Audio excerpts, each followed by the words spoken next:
Coucou,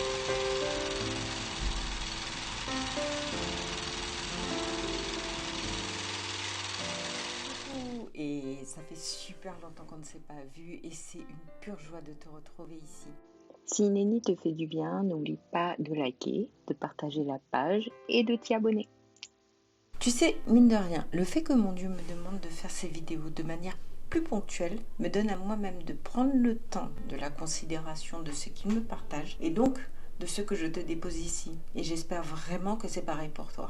Franchement, Dieu ne parle pas pour ne rien dire. Il ne parle pas sans raison et il a cette manière de faire extraordinaire, de nous enseigner en prenant tout, mais littéralement tout ce qu'il permet dans nos vies pour en faire une leçon, un empuissanceur, un outil de taille. Avec toujours un seul but, faire en sorte que toi et moi, nous nous attachions un peu plus à lui, que nous voyons combien il nous aime, combien nous lui sommes précieux.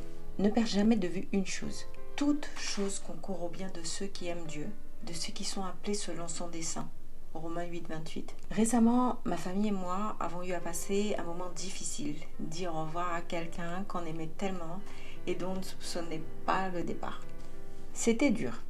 Ma famille est multiculturelle et nous sommes installés dans différents coins du globe. Pour ce triste événement, beaucoup ont fait le déplacement jusqu'ici et pour la première fois en 20 ans, pour certains, on se retrouvait. C'est un moment à la fois douloureux et réconfortant du fait de la présence du clan, même si tout le monde n'a pas pu être là. J'avais booké depuis un mois un voyage pour visiter des amis et leurs petits qui sont installés dans le sud, qui sont vraiment un frère et une sœur pour moi. Ils m'ont vraiment été donnés par mon papa céleste. Quand on a eu la perte de ce membre de la famille, la cérémonie ayant lieu le mardi et mon déplacement le samedi, franchement, je doutais de pouvoir me rendre chez ses amis. Il me manque parce que je ne peux pas les voir régulièrement non plus. Alors, dilemme. Rester avec ma famille le week-end que j'ai pas vu pour certains depuis super longtemps ou descendre comme prévu, voir mes potos, mais pareil que j'ai pas vu depuis une éternité. J'ai prié, j'ai demandé à Dieu ce qu'il fallait faire. Alors, je te le dis tout de suite, ma tête, mon cœur, mon âme voulaient rester avec ma famille, car comme je t'ai dit, certains viennent de très loin et je ne sais pas quand est-ce que nous pourrons nous revoir. La logique voudrait que même si je perdais mon billet pour le sud, je reste sur Paris. La logique. Tu sais comme moi qu'on a un papa qui n'est absolument pas logique et clairement pas branché sur l'esprit de l'homme. Car mes pensées ne sont pas vos pensées et vos voix ne sont pas mes voix, dit l'Éternel. Ésaïe 55, 8. Il m'a répondu à ma prière en disant « Va à Nîmes ». Ma pensée, franchement, s'y opposait. Ça n'avait rien de logique. Ma famille et moi, nous avions une occasion d'être ensemble plus longtemps, certains repartant le dimanche. Je discutais avec Dieu en lui demandant si je pouvais peut-être prendre le train du dimanche ou samedi très tard et faire 2 jours au lieu de 3 à Nîmes. La réponse était limpide, claire, va. Mais ma volonté à moi, c'était de rester. Tu vois comment tu es secoué intérieurement quand tu t'opposes à ce que ton Dieu te dit que tu dois faire? C'était comme ça. J'ai tenu bon en essayant de négocier pendant un moment, mais j'avais pas la paix. Une de mes cousines m'a envoyé un message. On te voit samedi ou tu pars? Aïe. Il fallait être clair. Il fallait dire clairement la voie que je suivais. Celle de ma volonté ou celle de mon père. Mes envies, mes désirs, ma logique ou la parole de mon Dieu.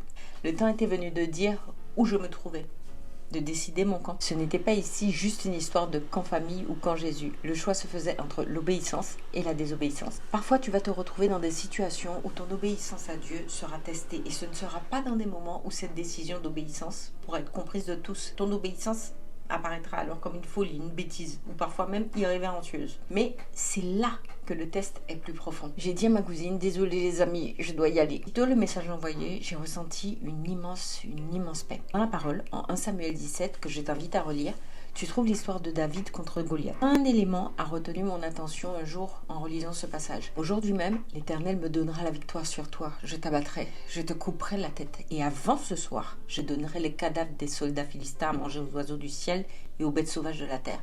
Alors toute la terre saura qu'Israël a un Dieu.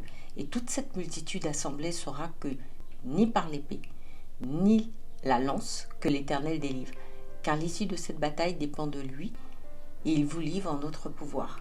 Aussitôt, le Philistin se remit à avancer en direction de David qui, de son côté, se hâta de courir vers la ligne ennemie au-devant du Philistin.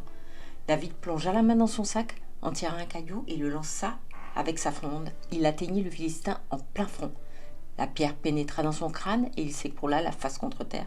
1 Samuel 17, 46-49. L'élément qui a retenu mon attention ici, c'est que face à l'ennemi, David a parlé prophétiquement.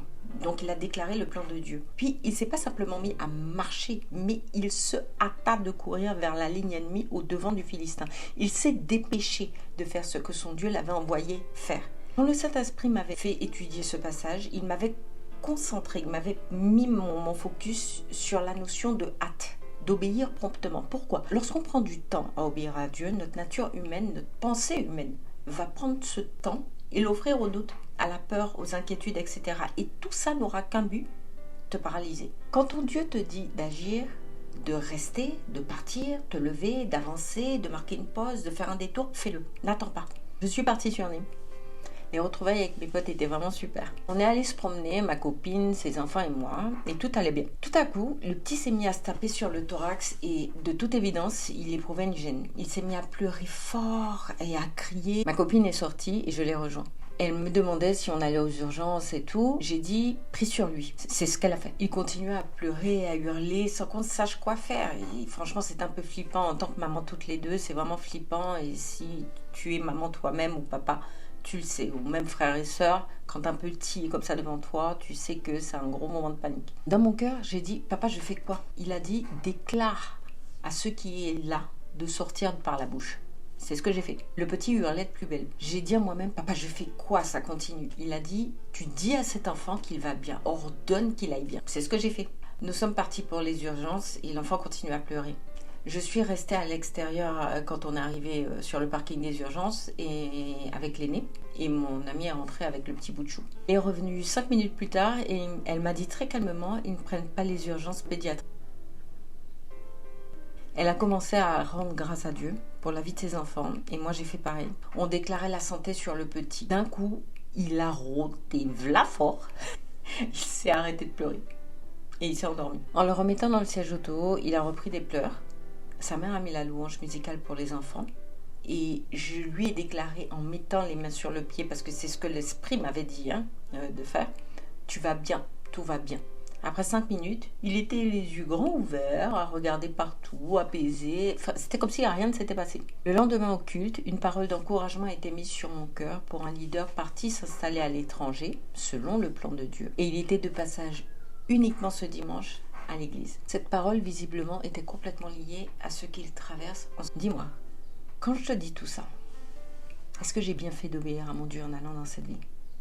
Je ne dis pas que si je n'y avais pas été, mon papa n'aurait pas suscité d'autres gens, n'aurait pas utilisé d'autres personnes. Mais ici, c'est pas ça la question. Ce qui a été testé là, c'est mon obéissance. Et celle-ci m'a permis d'être une bénédiction et de recevoir également tellement en étant là-bas. Il y a une grâce énorme dans l'obéissance à Dieu. Seulement, la grâce est déversée à des moments précis, en un lieu précis. Tu vois, comme Élie, qui devait aller à ce torrent-là et pas un autre. Aller chez cette veuve-là et pas une autre. Agir rapidement, sans délai, quand ton Dieu te parle. Obéis à sa voix, pleinement, sans réserve, sans altération. Et alors, tu seras véritablement un fils, une fille pour ton Papa Céleste. Et pour devenir véritablement fils ou fille de Dieu, n'oublie pas que le premier pas est de donner ta vie à Jésus et de le reconnaître véritablement comme Seigneur et Sauveur. Tu as un lien pour t'accompagner dans cette démarche juste en dessous de la vidéo. Ready?